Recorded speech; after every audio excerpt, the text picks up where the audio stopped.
কি হয়েছে রে মনি? তোমার সারাদিন ধরে আমি খুঁজতেছি, তোমার ব্যাটার বোন নিয়ে পার্কে যাবো, তুমি বোঝো না? টাকা দাও। এত বড়টা ঈদ চলে গেল, তোর মানে কোনোখানে ঘুরবা দেওয়ার পারি নাই? এটা শাড়ি কিনে দেওয়ার কথা ছিল, তাও আমি দিবার পারি নাই। আমার মুখ একদম দিয়ে দেবো শালার বেটে শালা।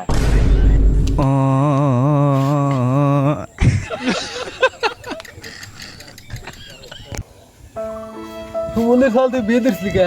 টাকা দেওয়া পারিস না?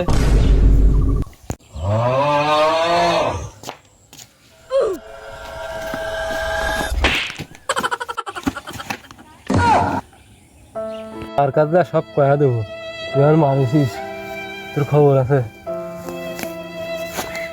এই মনি শোন, তোর মার কাছ থেকে কইস না। এই মনি শোন, আজকে কি আসলে আমার কপালে কষ্ট আছে? ওর মা তো আর দৈনিক গেলেই মারে, আজকেও মার খাওয়া লাগবে।